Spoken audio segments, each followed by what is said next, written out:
Hi, everyone, and welcome. I am your host, Henry Clavo, CEO and founder of Orlando Insight Group. So each episode, we dive into real conversations with technology leaders, innovators, and experts who are shaping the future of IT data and cybersecurity. Our goal is simple to give you practical insights, real world strategies, and expert perspectives that you can use to drive smarter decisions and stronger results for your business. Thank you for joining us. And let me introduce you to our guest, Lara Shackelford. She is a dynamic marketing and AI leader with a track record of building and scaling high growth B2B technology brands. With deep experience spanning enterprise startups and scale up environments, she blends vision and execution to drive product market fit, revenue acceleration, and category creation. Known for her strategic fluency, Lara has held senior marketing leadership roles at companies including Oracle, IBM, Intel, Microsoft, DataStack, Looker, Click, and Altify. In these roles, she's led global demand generation, product marketing, go-to-market strategies, brand positioning, MarTech, CRM transformations, and cross-functional growth initiatives. Lara holds a postgraduate diploma in artificial intelligence from the University of Oxford. In her work, she frequently explores the intersection of AI, data, customer experience, helping organizations adopt AI-fueled strategies to amplify growth, improve agility, and better serve human-centric outcomes.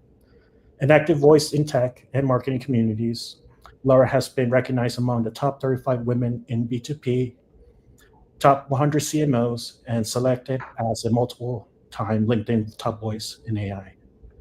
She's also an advisor, investor, speaker, and mentor supporting founders and leaders as they navigate scaling, category design, and evolving AI landscape. Lara's strategic compass, technical aptitude, and passion for sales and marketing innovations and continue to fuel her mission, bridging data plus the human insights to create lasting revenue growth in the era of intelligent technology. Lara, welcome. Thank you, Henry. It's great to be here. As you know, I've been following you for some time, so I immediately said yes when you invited me to be on the podcast. I'm happy to that you're here. We get to learn something about you and your career. Um, we could get started. Career and leadership. Looking back, what's been the most transformative shift in your career that shaped how you lead today? I always say it's a combo of two things, and it started early. So I was the first three years of my career, I worked at Levi Strauss, Mm, and I majored in fashion design, and that was my way of sort of combining the corporate world and fashion. And Levi's was one of the first companies back then, I mean, ever, that mm, had I forget what they called an aspirational statement that stood for diversity and inclusion and equity. And I learned the kind of good side of how to lead and manage, even then when I was first in my career. Um, and they just did a great job instilling that in people, and I soaked it up. And then I ended up with them in San Francisco. I was at Fisherman's Wharf every day, and everywhere around me, though, it was tech, right? And at some point, a friend of mine knew a group at Oracle that was hiring, and I said, I've got to get into tech. And then I went to Oracle, and it was one of the most fun runs of my career by far. I was there for 8 years. The relationships I built there of people who've gone out and done so many things in the industry, but there it was a pretty tough environment, and I had this gentler side that I got from Levi's, and at Oracle I had a manager who just taught me how to be strong and stand firm and be authoritative when you have to. And for me, I took that combination of those two of caring about people first, being empathetic, and also knowing how to, just because I treat you with kindness doesn't mean, that I'm not going to stand with authority and back up my ideas and push hard to deliver the impact that I need to. So I really, it happened very, very early on in my career through those two experiences. that's amazing. Yeah. So being able to balance, these uh, roles and responsibilities as well as different personalities, that makes sense, especially when you're growing in your organization and you want to move up the ladder now. So when you stepped into the new role, how do you quickly assess where to focus your energy based on your prior experience moving everywhere. Yeah. It's interesting to think how this will evolve with AI, but I won't go there yet. But I've always spent my first 30 to 45, not 45, that's a luxury I don't have, but 30 days, listening. And when I say listening, I mean certainly to people, customers, as much as I can. That's always the goal, right? Mm. And then and listening to the data too. And it's a combination of those three. But when I can sit down with a customer and find out, you can really get to the heart of. There's always the reason intellectually that someone made the choice they did to buy a technology or to buy a service or whatever it may be. But then there's the reason behind it as a person of what they're trying to achieve. And if I can get to that, that's always my fastest path to impact. Yeah, yeah, you have to meet them at a human level and be able to communicate not only leadership as well as the data and tell a story, if that makes sense. Exactly. What leadership principles guide you when scaling teams through high growth phase and working with leadership as well? One of the biggest ones is clarity and prioritization. It's no team member or group of people can be happy if they don't know what their priorities are. Mm. And in marketing, it's very easy for organizations to lose track of priorities because you've got this business person over here who's got this idea and something else just came up urgently and someone else has a stronger personality, and you've got to have the agreement at the outset what success looks like, um, and agree. So anyway, that was a long way of saying I need my organization to know that these are your priorities, and I stand behind them. And if something's shifting, I'll go back to the business, but I'll help you to be able to focus on what you need to do to be successful. One is that clarity and prioritization, and then just the other one is empowerment. I believe I don't need to sit and watch you work all day to know whether you're doing a good job, and AI will make that even more so, right? And so I want my team members to know that they're empowered to do a great job. They're empowered to make their choices, and and I'll back them up. And it's me. That's if something goes wrong, it's me that's on the line, not them, right? And with that, I think you've got the right start to having team members who feel supported and like they can be successful. Definitely, Lara. Yeah, you sometimes, from what I've heard, you gotta have a pulse check of what's going on, what's changing, and what's the market adapting to. So I think that's a good indication of a well-prepared person and leader to be able to move forward in these changing times. And obviously, AI will be with us forever, to present to the future. Exactly. And we'll move on to growth and marketing strategies. Your topic. In your view, what separates good demand generations from truly scalable and sustainable growth? Uh, it's the world we live in now is just so different, and it is being smart about capturing the signals. And the phrase I always use is signal integrity. Mm. Listening to the right signals, and also one of the bigger things is being able to act on them at scale. So you can have all the. It's funny when you talk to a sales team, they'll say, "Oh, well, I know when a client does this, or I see them do that, then I know I can go in." And it's like, where are we capturing that, and where are we going and looking for more of that, right? And that's anecdotal, but you take the anecdotal and you take the data from what their behavior and firmographics and everything tells you, and use that and build automation. So the goal, and we've been talking about this forever, but Mm. like so many things, it's now possible to have this customer journey of one, right? And where we're not the ones who are guiding the customer, we have been guiding them for quite some time, right? Mm. They are guiding us. Tell us where you are. We'll meet you there. And a good marketing organization can do that at scale. And it takes a lot to have to have your data in the right place, to have your organization really understand that approach. Mm. But like I said, I think it all comes down to that core idea of the signal integrity. Really knowing the right signals for your customer and meeting them there. Yeah, that's very important. And not only that, you also have to have a team going in the same direction. Which uh, now that we talked about the customer, now the team behind it, how do you approach aligning product sales and marketing so they drive toward the same outcome, i.e., the customer's target? Yeah, it's funny because that was just a recent topic, and it is it's got to happen. It's got to come from, I don't want to say the top, like in a military way, right? But Mm, you have to have your leadership has to be agreed upon, what success looks like between the three and what your priorities are, because the three are so interlocked: marketing, sales, and product.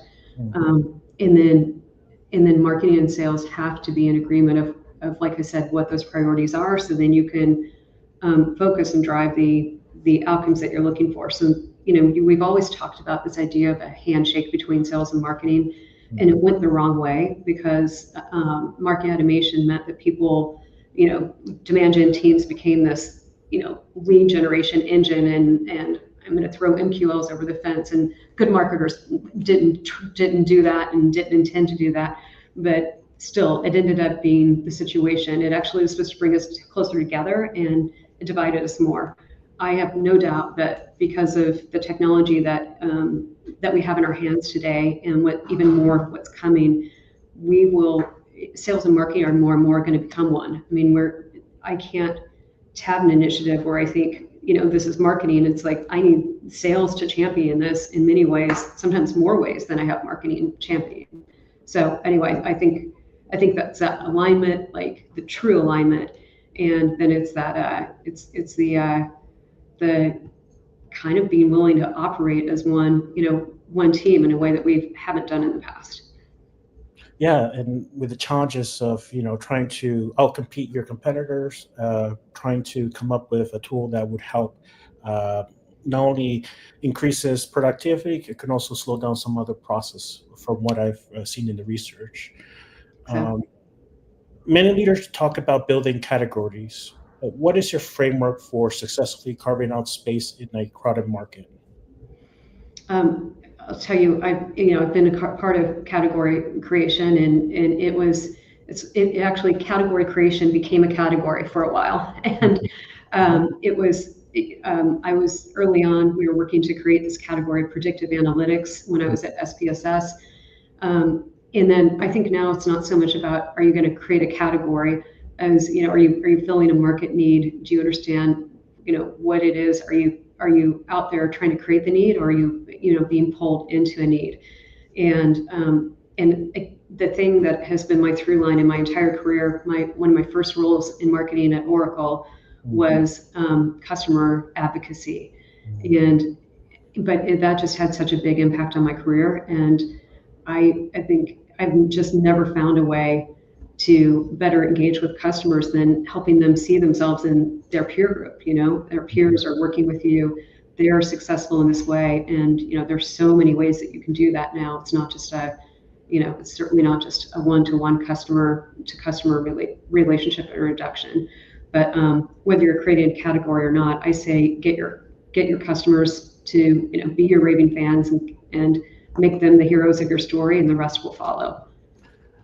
That makes complete sense based on your prior experience at Levi's. Prioritizing relationships and customer outcomes that served you well. So glad that has worked out for you, even now. Um, as an executive, how do you balance short-term ROI and long-term brand equity? It's funny when I thought about this question for a bit, because I I don't remember the word you used, but to me, there's no, you can't unbalance them. I mean, you can. There can be situations where someone is trying so hard to be, they're driven by a sales leader, and Mm, they're trying to unnaturally drive to that ROI or revenue. But in most worlds where I've been a marketing leader, they are just hand in hand. And brand is demand generation, and good demand generation help drives the brand, and they just go so closely together, because you're engaging with people, you're creating great experiences with them. You've got, as I always talk about, signal integrity, but you're getting the signals from the customer all the way from the time they're a prospect to the time they've filed, made their first call or chat to support or whatever it may be.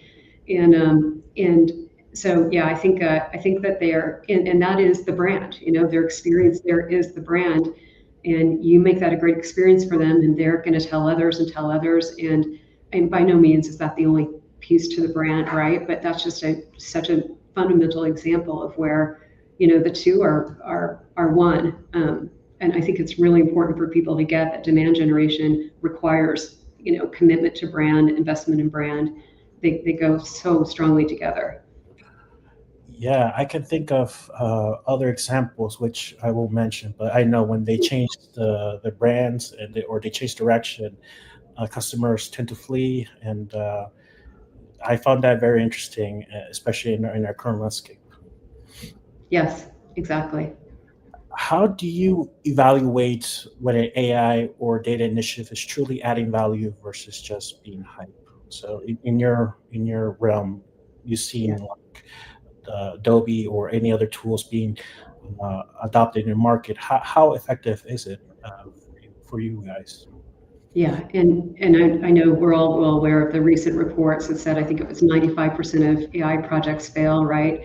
No. And but I say that, you know, in my experience, I've seen them fail when, you know, your success isn't defined at the outset and you don't have alignment to begin with, and then if you're not measuring, kind of answering this in negatives, but you know, you should be measuring the Mm, the output and your progress along the way. mm, And change management is such an important piece of all of it. And I think I'm no doubt that change management is more important today than it ever was, right? So one, are you seeing outcomes? Are you seeing a change in you know, in your business? Are you seeing behaviors changing? And then are you starting to see that impact your bottom line? And mm, if you're not tracking to the goals that you believe that you would, then, you know, adjust and do it quickly, and, you know, do the whole Silicon Valley fail fast thing, which we've been doing for, you know, decades. But do it and move on, or, you know, get the, you know, make the changes that you need to keep going. mm. But I think it's, again, it comes down to the alignment at the outset. You know, focus on your goals and being willing to adjust along the way, or walk away if it's not the right thing. Yeah, yeah. And I was speaking with individuals who worked in the big tech companies. They focus on time. If you could do it fast, do it quickly. It's all about ROI. And then the second part is, when doing these AI initiatives, usually they're very broad. Just build it. Uh, I don't care how you do it. But usually these fails because it's not very specific. It's not Yes, directly tied to a goal, and usually those are where investments go to not grow more. So that's absolutely. I'd fortunate. like to say I haven't seen that myself, but it's actually a pretty classic story that's happening right now, right? Yeah. I would say that once an organization realizes that we need to have this uh, sketched out, planned, and then also keep aware of the people who are new to AI might not be on board with it. So that's a piece of change management that needs to be understood in that process. It is. What advice will you give to marketing leaders who want to build credibility with data and technical teams? So one of the favorite parts of my career, I've loved that I've been in tech almost my entire career. I'm at a fintech now, Mm, um, but the technology part of it is I have to learn the technology as fast as I can and as deeply as I can, because if you don't, as a marketing leader, you have no credibility. mm, And you know, whether you're in a tech company or a finance company, the faster that you can establish credibility and really know, you know, the product as well as the people, maybe not the ones who are building it, but as close as you can get to that, mm, that's how you're going to have that credibility. And I once I was working with a really technical product that I was marketing, and I had a co-founder who would come to me and say, "Oh, I was running training as part of my remit as a CMO, and I was responsible for training curriculum and selling it." And the co-founder would constantly come to me and say, "Oh, I noticed that your team member was wrong on page, you know, 83 to 98," which is that's not actually it wasn't that long, but my point is it was he was challenging me constantly, saying we weren't getting our materials right. And I had to go so deep to learn the technology, because if I didn't, I couldn't say, yes, you're right, we'll fix that moving forward, or you're wrong and I'm pushing back on you, right? You can't do that unless you know the technology. So for anyone out there, I say, one of your first things in a business, I talked about listening earlier, but one of the other things is getting to know the product as best as you possibly can. Yeah, that makes sense. And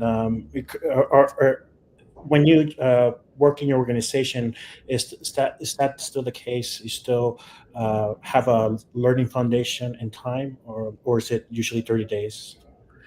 Oh, it's true. Yeah, I wish I could get all that done in 30 days, but there's definitely a longer ramp on learning.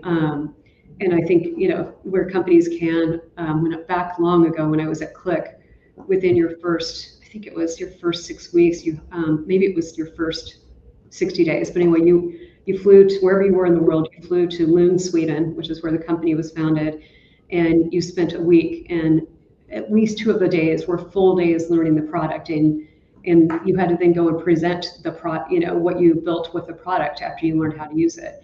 And that was such a good foundation for anyone. Oftentimes, most orgs, I would say, don't, they might allow a few days for training early on, but they don't have that structured approach to make sure everyone knows it that way. But for any organization, I would say, if possible, they should do it, because it's just, let's get everyone aligned as fast as we can. When that's not the case, though, yeah, maybe it's slightly longer than that, 30 days, but I think as quickly as a person can. If it's 90 days, 120. And sometimes the industry is so complex, right? If a person's new to an industry, you can learn as much as you can quickly, but there's still times where it's 6 months in and you're learning like a new situation that you never heard of before, right? So it's also, I guess, that willingness to be open and acknowledge the things that you don't know as they come up, and then, but as soon as you see that, figure out how to learn, learn about them and be smart as you move forward. Yeah, and develop. I know everyone's different, but they can all develop their own learning styles or habits to integrate this piece by piece, like learning a new language. You're not gonna do it all in one Mhm. piece. Uh, Exactly. Take a Yes, piece. layers. Layers, yeah, pretty much. Yeah. Mhm. Good. Cool, Earl. Where do you see the biggest opportunities for AI to transform customer engagement in the next 3 to 5 years? Uh, it is that I mean, again, I know I said it earlier, but it's already happened that 80% of the prospects, they're 80% of the way through a buying cycle, before they go to a company to inquire and start to engage with a company, or at least their decision cycle. And um, and and then what they learn on a chat, on a when they go to a Gen AI tool. That's Mm. what so much of what's going to inform them. But Mm. the other piece of it is, then how are we as marketers and sales leaders, how are we meeting them where they are and engaging them? And so people need to have the new strategy for how they're showing up in the Gen AI models, right? How are they? There's technology and tools that can help them do that. But they need to. Anyway, I think I kind of want to bring this back to just the very clear. It is that, really, that customer driving the journey. They're already doing it, but maybe let's make it easier for them. I guess that's what I think is going to happen. And when you're able to take automations and build them down at a level of one individual, and when this person does this, when an individual does this, we'll meet them there with these materials. But then if they branch off and go here versus someone who goes here, you're meeting them right where they are and not trying to guide them. There's no longer this, oh, what's the customer journey? And by the way, everyone is the same customer on the same customer journey, right? I think people are going to they already have so much more, I guess, flex in driving the experience for themselves. Mm. But what they're not being met yet with where they are, where people are meeting them exactly where they are. And I think we're all rushing to try to get there as fast as we can, but I can only envision 5 years from now and how different that will be. I can't even really get my mind around how different that'll look in 5 years. Oh, it just happened recently. OpenAI just released a SDA kit, so you can build your application and process with low code, no code solutions. So you have access to a model, have access to agent. You just need to have a knowledge of how they work, how's the model working, and how can you turn a use case specifically for your organizations to leverage that technology effectively. So AI workshops, AI initiatives will be around for a very long time. Oh, it's incredible. I have so much. Oh, sorry. It was. Okay. Oh, what's that? Oh no, it was someone texted me. So no, Oh, no worries. okay. No worries.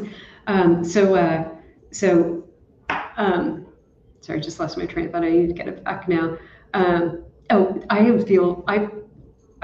have almost never felt so powerful in my life because of what you just mentioned. Mm, That this weekend I was working on a survey for women in AI, and I was able to build this beautiful survey.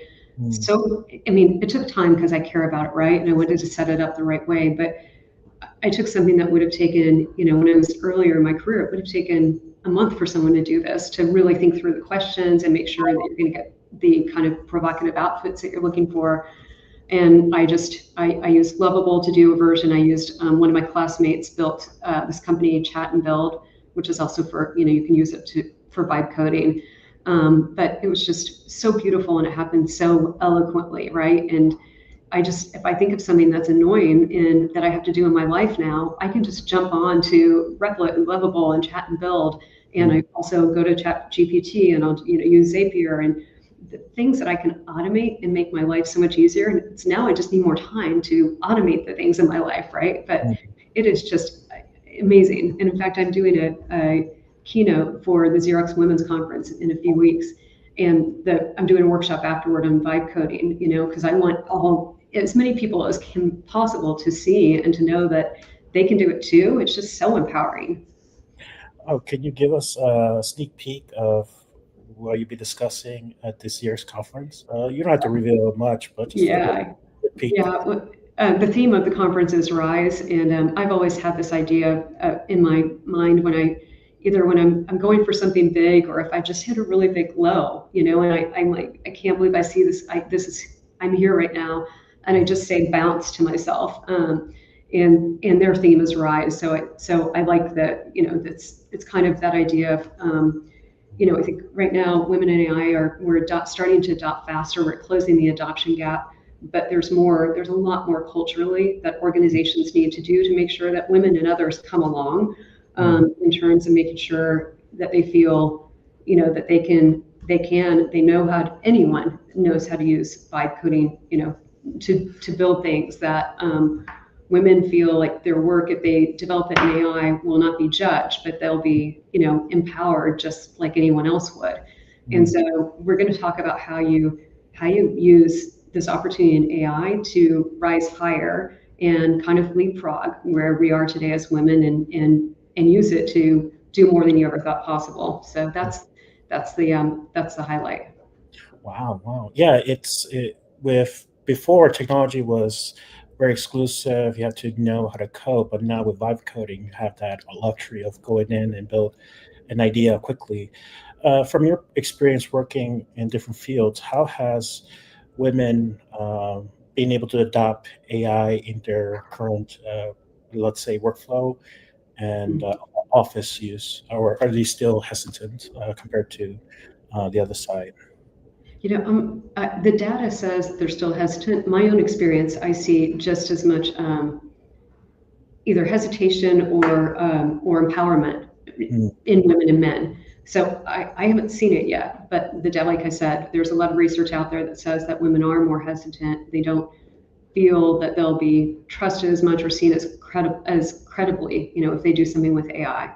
mm, And so I think anything we can do to just pave the way and make sure that they really feel like, um, you know, and I think a lot of it is just giving people the opportunity, letting them share their work, seeing their work in action, right, and know and see that it's going to have the impact they want it to, versus feel like it's like they've got an idea that they've got to try to I don't know, pitch. I'm still figuring out how I, I know how I think about it is that I want everyone to see that they're powerful, right?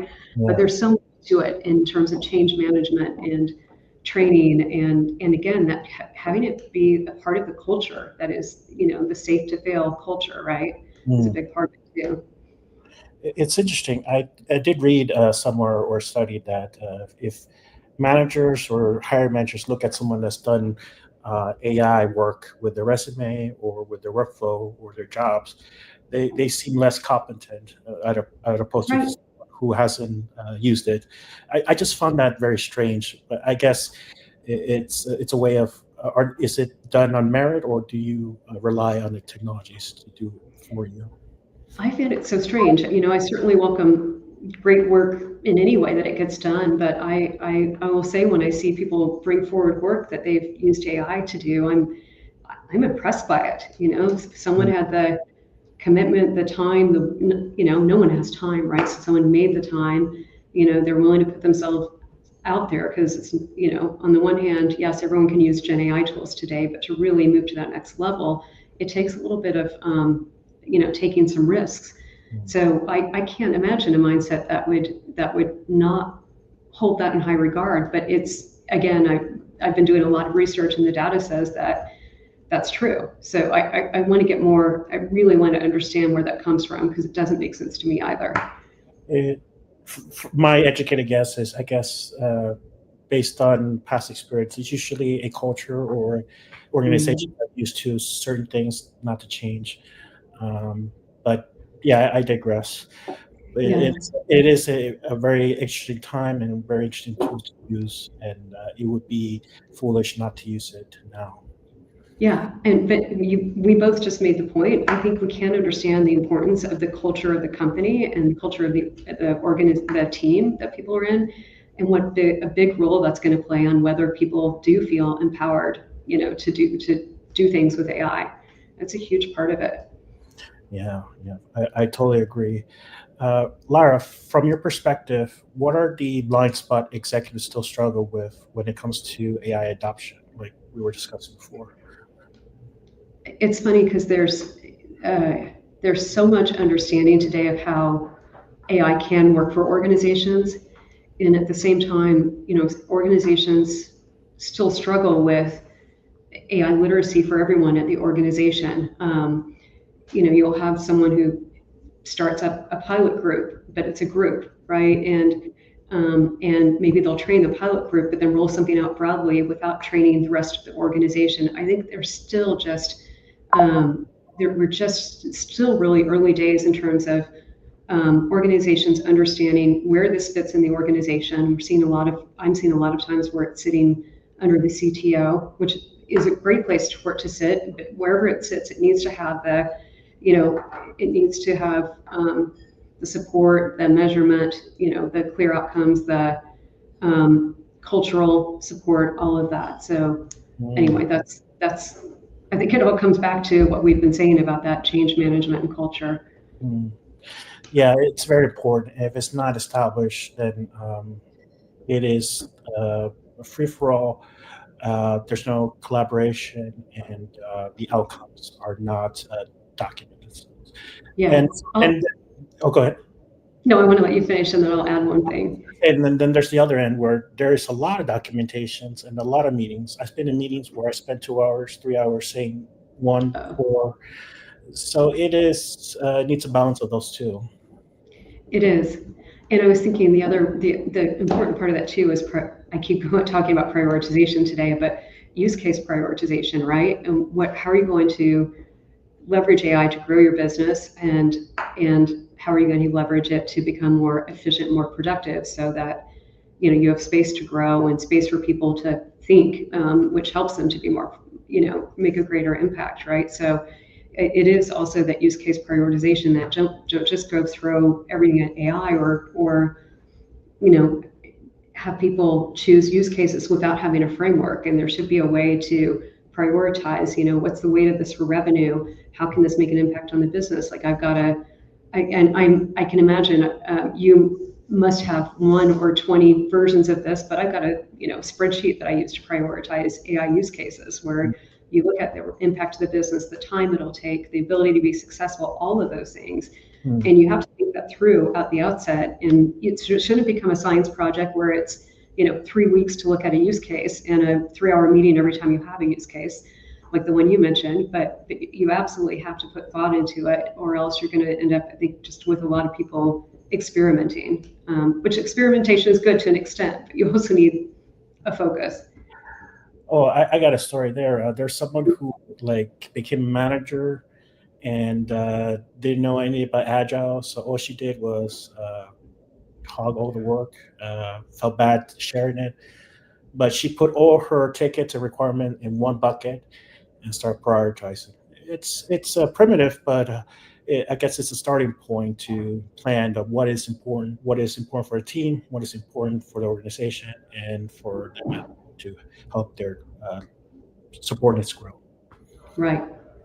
Yeah, but yeah, I guess we can move on to reflections. I know that we touched upon the future of AI and cultural shift. Uh, if you could give one piece of advice to rising executives who want to lead at the intersection of strategy, marketing, and technology, what would it be? It would be bounce, my personal term, but it would be, it's we're only, there are so many things that can hold us back in the world, but the biggest thing that will hold us back is how we talk to ourselves and how we think about our potential. Mm. And so, when you see that roadblock, when you have that unimaginable experience in your life or your career where you think, I would never thought I could be here, because I can tell you, I've been there. I've had a few of them now, right? That's Mm. how you, but that every one of them has made my muscles stronger, and made me more able to go higher. And so I just encourage, people, be kind to ourselves, be willing to take the risks, and just, you know, kind of, it's going to sound a little bit like, really manifest what it is that you are trying to create and what you want, because it's going to come down to you. Yeah, having determining your own destiny. Mhm. Very curious about pounds. How did you come up with these? I would have my own process with talking or interviewing or speaking with people. Mine is nonverbal, but Mhm. that's very interesting. Maybe you can elaborate on how that helps you your day to day. Yeah, I just think when I see it, I have these phrases that I've had in my life, and I don't know where they come from, but I think somewhere all of us have a story inside of us, right? Where there's a moment, hopefully, if there's not been one, create it, but where you saw that there was something more that you can create in your life if you want to. And there was long ago, there was this author. Norman Vincent Peale wrote a book about the power of positive. Mhm. I can't remember the name of it now. I read it inside and out when I was a teenager, but it was all about manifesting, what you want. And even though, yes, a lot of it was visualizing, but a lot of it was go get what you want and make it happen. And so I kind of took that book and made it a big playbook for myself of persistence and resilience of, like when I was in college, I had to do an internship, and I was getting a fashion design degree in Columbia, Missouri. And I wanted to go to work for a top designer in New York. Mhm. And they could have people from FIT, they could have people from Parsons, and they could have me. And I knew I had to stand out if I was going to get an internship like that. Right. So back then, you mailed paper resumes to people, and I went, and people would send them in the spring. I went and got the finest paper I could afford. I sent resumes with very personalized letters in December.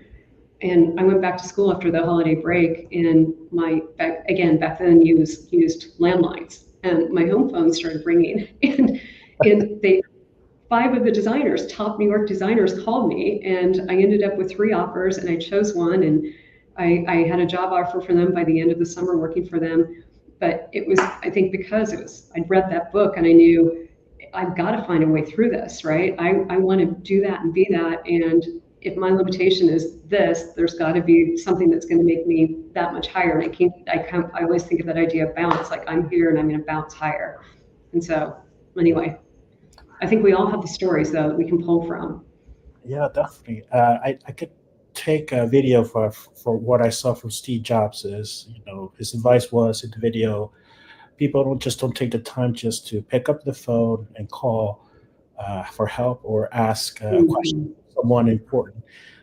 So for you, Lara, was there anyone that you called, metaphorically speaking, of course, that helped you along your journey? One person that gave you that push that needed to move to the next level. Gosh, so many. So I don't even know where I'd start. But since my mind now is on that fashion design experience, Mm, um, I loved design, and I thought they were great ideas. But I was just not good at drawing. And so back then, if you wanted to be in fashion design, you had to have this beautiful portfolio. So here I go, and I was interviewing for these internships, and I had to bring in my portfolio. And I went in to see Nicole Miller, and I knew my drawings were terrible, but I hoped she'd see what I was trying to execute. And she looked at him and she zipped up my portfolio and pushed it back at me. And she said, "Look, I don't ever want to see you draw again." And she said, and that could have broken me alone. I mean, my mouth got dry. I wanted to start sobbing. And she said, "But I'm hiring you and I'm offering you the internship because if your drawings are that bad and you have guts to come in here and sit in front of me, there's mhm, something else there." And so when I started my internship, I was, they hazed me. And for 6 weeks, I think I called my mom crying at the end of every day. And I wanted to go home so badly, but I didn't. And there were so many stories I could tell. But at the end of 6 weeks, her design team, there were five of us with me as an intern. They mm, took me to lunch at this great Mexican restaurant at the time and mm. gave me this one of her pieces of apparel as a gift and said, "You're in, like you made it." And then it was the summer of my life. And so I think that really stuck with me though, that it had been so hard to persist when I was getting yelled at and sent in all these horrible errands. And you know I thought I didn't deserve to be treated that way, but all at the same time I wasn't going to let them make me quit, right? Is And so just sticking through it. That was just a life lesson that Nicole gave me, and she was just great and such a factor in my life. So I'll always be thankful to her for teaching me that. And in the end, like I said, she was a really wonderful person. Oh, yes, yes. We all have that person who was tougher than us, but they were helping us in our journey. Yeah, yeah, That's exactly. that's amazing, Lara. Thank you so much for joining the Orlando Insight podcast. Great to learn from you, your experience in marketing and AI, and your personal experience in fashion and your past. Uh, I will give you some time to uh, outline how people can find you on social media or any locations that you could. Sure. Yeah, LinkedIn is my place. I used to do a lot of Twitter back in the day, and so anyway, you can find me on LinkedIn, Lara, because most people throw you in there as they would.